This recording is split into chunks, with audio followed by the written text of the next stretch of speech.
And from Disney to MTV and Hallmark, actress Nikki DeLoach is now making her mark by giving back. That's right. Look at this. Oh, Look at this fresh face. By the way, that hair. She busted onto the scene in 1993 as a what? cast member of the all-new Mickey Mouse Club. Come on with this business. More recently, you might recognize her as Lacey Hamilton from MTV's Awkward. Then in April, her latest Hallmark movie premiered, Curious Caterer, foiled plans. That's right. We have... What else can I do to help? We still need to gather time-sensitive forensics, but without our kits, my hands are tied. Well, the kitchen is functional. I could boil a big pot of water and sterilize mason jars and tweezers to collect evidence. You could use my disposable baker's gloves and zip baggies. Do you have a solution for everything? I try. I just love Hallmark.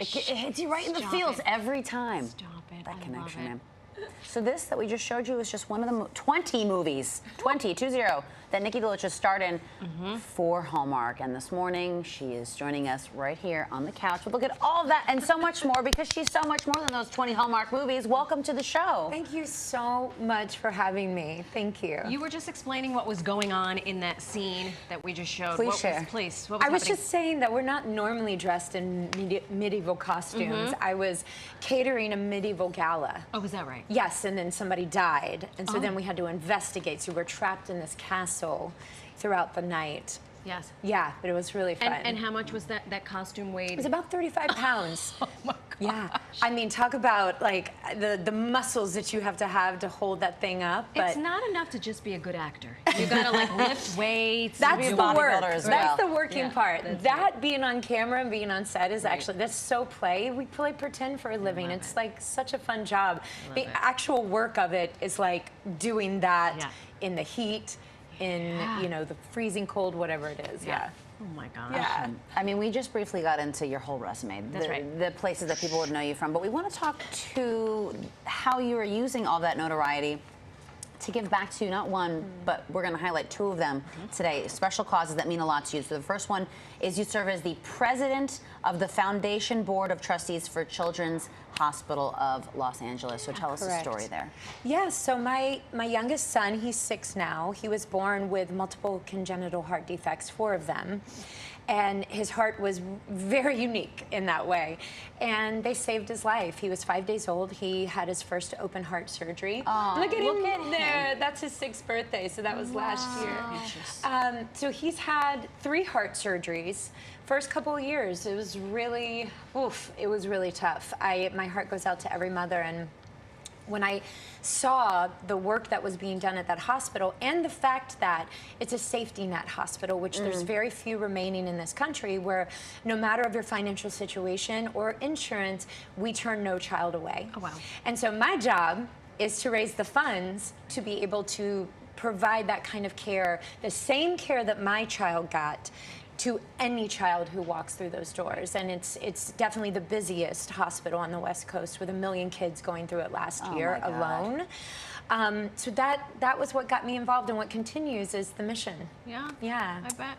And then you don't stop there. You are also the Alzheimer's So I Association? work a lot in the space of Alzheimer's and dementia. My dad, he was died in the same week, actually, when I was pregnant with my son and found out about the congenital heart defects. My dad was diagnosed with Pick's disease, which was a rare and aggressive form of dementia. He was 62 at the time. And 4 years ago, so this July will be 3 years that he passed. He passed at 66. And so when we received that diagnosis, obviously, I wanted to know everything I could. I got involved with the Alzheimer's Association, who does incredible research. I do, my friend Ashley Williams and I, she lost her mother to Alzheimer's. We throw a huge, giant dance party in Los Angeles every year to raise money to fund grants, research grants. The other organization that I'm on the board of that no matter where you are in this country, you can reach out to us. It's called Mind What Matters, and it's specifically for caregivers. So if you were at home, I just saw, both myself and my friend Liz Humphreys, who founded it, saw this giant space, where caregivers are not getting taken care of.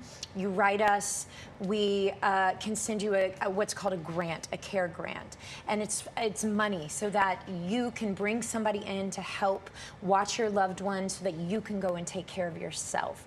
Because we found that caregivers would go down sometimes even quicker than their loved one. Yes. Because they're not able to take care of themselves. Exactly. Because they're so focused on the person with the illness that you let yourself go. Exactly. You see it all the time. It's terrible. So thank you for working on their behalf. No problem. It's called Mind What Matters. We have an Instagram. People can find us there. We're launching a podcast this fall to talk about all things, not just Alzheimer's, dementia related, but caregiving.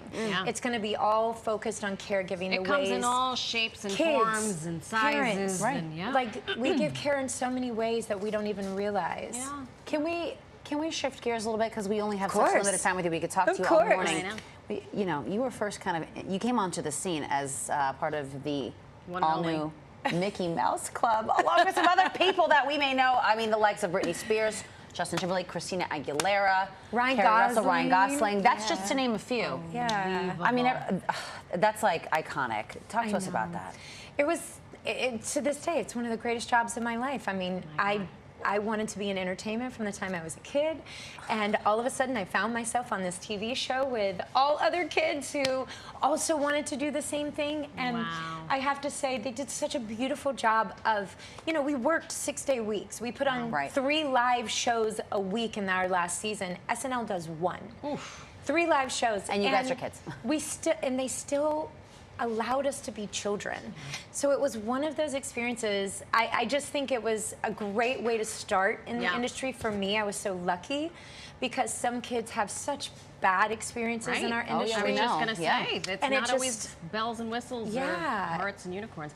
Nikki, thank you so much. You were such a bright light. Oh, thank you for coming. I feel like we just scratched the surface. I know, really. I'll come back. Please do. Please do. At Christmas. Yeah, this Before is just Christmas in July. Then you can come back. Yeah, now it's Christmas in July. I'll come back for the actual Christmas. Beautiful. Fantastic. Thanks for having me.